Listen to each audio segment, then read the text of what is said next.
आने वाली मुसीबतों से बचना है तो कौवा और चूहे की इन बातों को ठीक से याद कर लेना।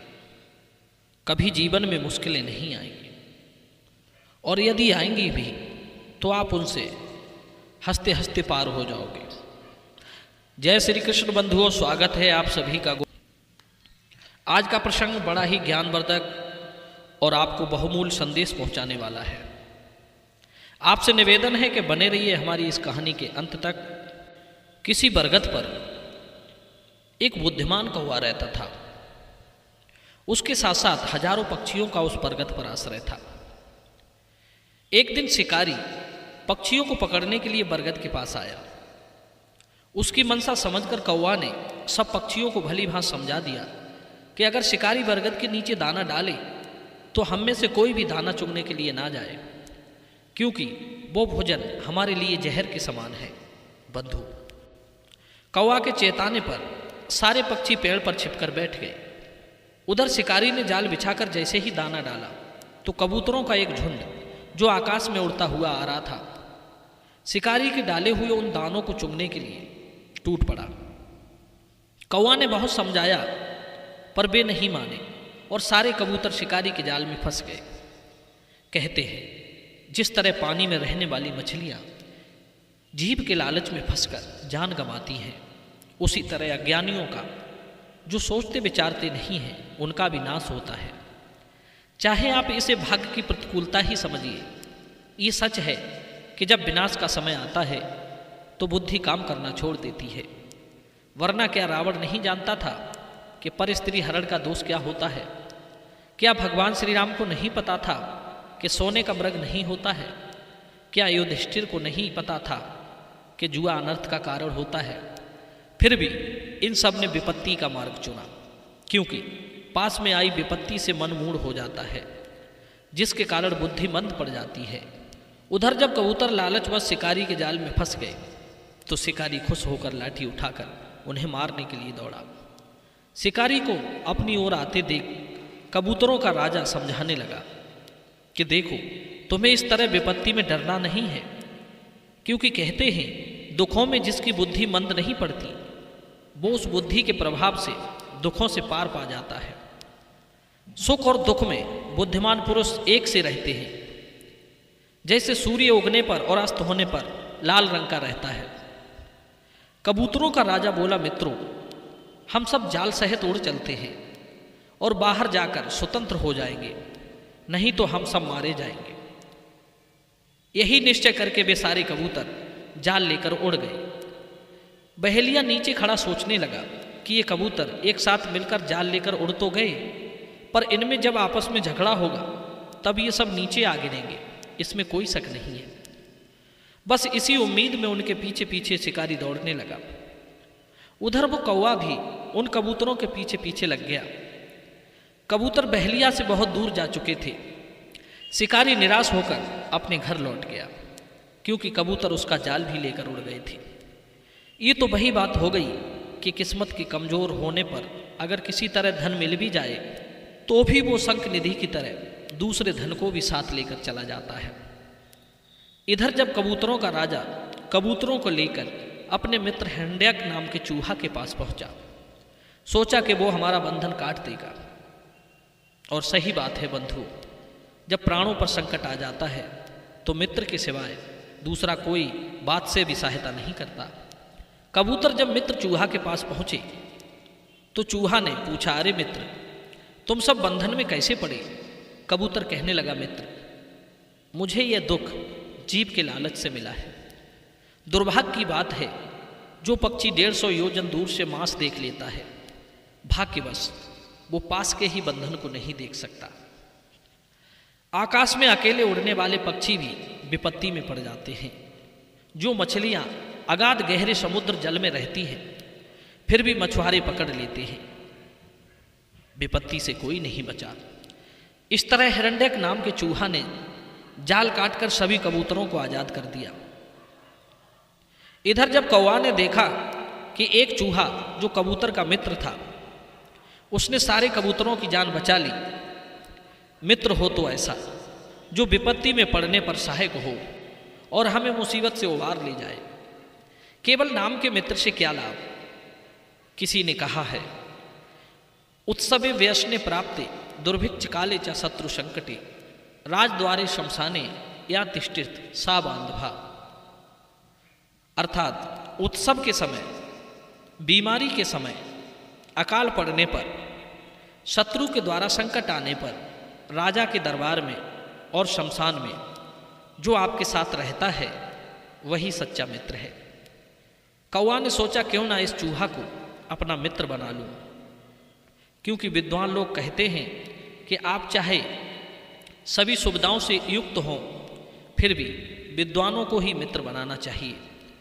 जैसे भरा हुआ समुद्र भी चंद्रोदय की कामना करता है, ऐसा निश्चय करके कौवा चूहे को मित्र बनाने के लिए उसके बिल के पास जाकर उसे आवाज लगाने लगा। चूहे ने बिल के अंदर से ही पूछा, कौन हो जो मुझे आवाज दे रहे हो। कौवा ने अपना परिचय देते हुए कहा, भाई मैं कौवा हूं और मैं तुमसे मित्रता करना चाहता हूं। चूहा कहने लगा, क्यों मुझे मूर्ख समझ रहे हो? तू मुझे खाने वाला है, क्योंकि स्वभाव से मैं तेरा भोजन हूं। मेरी तेरी कैसी मित्रता, इसलिए व्यर्थ अपना समय नष्ट ना कर और यहां से चला जा। कहते हैं जिनका समान धन और समान कुल हो उन्हीं के बीच मित्रता और विवाह होते हैं, बलवान और निर्बलों के बीच नहीं। जो दुर्बुद्धि और मूर्ख अपने से छोटे या अपने से बड़े किसी अन्य प्रजाति वाले से मित्रता करता है वो लोगों की हंसी का पात्र होता है। कौवा कहने लगा, भाई आपकी बातें बिल्कुल सत्य हैं, पर मैं ऐसा नहीं करूँगा, और जब तक तुम मेरी मित्रता स्वीकार नहीं कर लेते तब तक मैं तुम्हारे द्वार पर भूखा प्यासा ही बैठा रहूँगा, भले ही मेरे प्राण क्यों न चले जाएं। चूहा कहने लगा, तुम मेरे बैरी हो और तुम्हारे साथ मैं मित्रता कैसे करूं? कहते हैं शत्रु के साथ गहरा मेल चिकनी चुपड़ी संधि से भी नहीं करना चाहिए, क्योंकि अच्छी तरह से गर्म किया गया पानी भी आग को बुझाने में सक्षम होता है। कौवा कहने लगा, अरे भाई तुम्हारे साथ अभी तक मेरी मुलाकात तो हुई नहीं है, फिर शत्रुता का क्या सवाल है? चूहा ने कहा, हे कौवा, बैर दो तरह के होते हैं, पहला सहज और दूसरा नकली। तू मेरा सहज बैरी है। कहते हैं नकली दुश्मनी नकली गुणों से खत्म हो जाती है, पर सहज बैर बिना मरे कम नहीं होता। बनावटी शत्रुता तो किसी कारण से पैदा होती है और योग्य उपचार करने से वो चली भी जाती है, पर स्वाभाविक शत्रुता कभी नहीं जाती। जैसे न्योले और सर्प की, घास खाने वाले और मांसाहारी की, जल और आग की, देव और दैत्यों की, कुत्ते और बिल्ली की, सिंह और हाथी की, शिकारी और हिरणों की, मूर्ख और पंडितों की, पतिव्रता और उल्टा की, सज्जन और दुर्जन की। इन्होंने किसी ने किसी का कुछ नहीं बिगाड़ा है, फिर भी ये एक दूसरे को सताया करते हैं। कौवे ने कहा, भैया मेरी बात सुनो, किसी न किसी कारण से मित्रता होती है और किसी न किसी कारण से शत्रुता होती है, इसलिए बुद्धिमानी से संसार में मित्रता ही करना चाहिए, शत्रुता नहीं। इसलिए तुम मेरे साथ मित्रता करो। चूहा कहने लगा, हे काक, मित्र होते हुए भी यदि एक बार दुश्मनी हो जाए तो उसके साथ सुलह करने वाला खच्चरी के गर्भ की तरह मृत्यु का भागी होता है। अगर मैं गुणवान हूं तो क्या कोई मेरे साथ दुश्मनी नहीं करेगा? ऐसा संभव नहीं है। कौवे ने कहा, हाँ ठीक है, फिर भी तुम मेरी बात सुनो। उपकार करने से लोगों के साथ मित्रता होती है, किसी कारण से पशु पक्षियों की मित्रता होती है, भय और लालच से मूर्खों की मित्रता होती है, केवल भेंट से तो सज्जनों की ही मित्रता होती है। और एक बात, दुर्जन मिट्टी के घड़े के समान आसानी से टूट सकता है लेकिन जुड़ नहीं सकता, पर सज्जनों को तो सोने के घड़े के समान समझो, जो मुश्किल से टूटते हैं और यदि टूट भी जाएं तो आसानी से जोड़े भी जा सकते हैं। कौवा बोला, मैं सज्जन हूं, यदि विश्वास ना हो तो मैं कसम खा सकता हूं। चूहा बोला, हे काग, मुझे तेरी कसमों पर विश्वास नहीं है। कहते हैं कि अगर दुश्मन के साथ कसम खाकर भी यदि सुलह की हो फिर भी उसका विश्वास नहीं करना चाहिए, क्योंकि इंद्र ने मित्रता की कसम खाने के बाद भी वृत्तासुर को मार दिया था। विश्वास का लाभ उठाकर इंद्र ने दिति के गर्भ को चीर डाला था। कहते हैं कि जो अपनी उन्नति, जिंदगी और सुख की इच्छा करता हो तो ऐसे बुद्धिमान पुरुष को बृहस्पति का भी विश्वास नहीं करना चाहिए।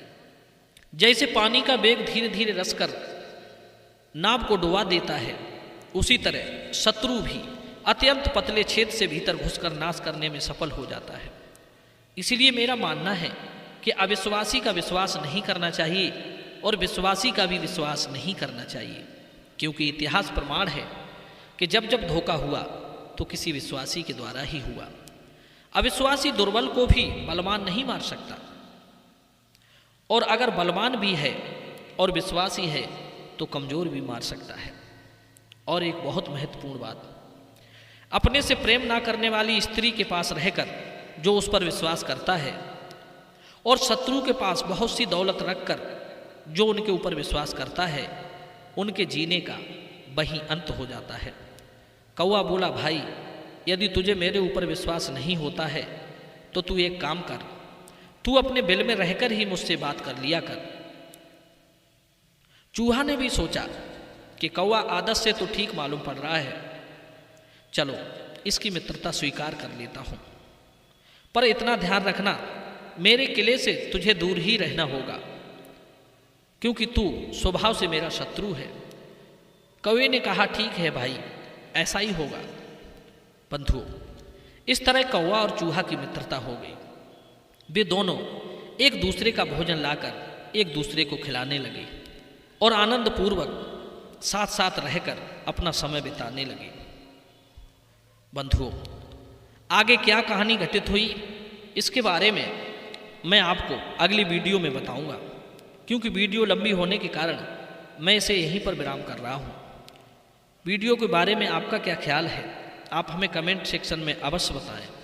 आप सभी दर्शकों का बहुत बहुत धन्यवाद। ऐसे ही प्यार और सहयोग देते रहिए। हम आपको नई नई बातों, नई नई ज्ञान चर्चा सुनाते रहेंगे। जय श्री कृष्णा, जय श्री राम।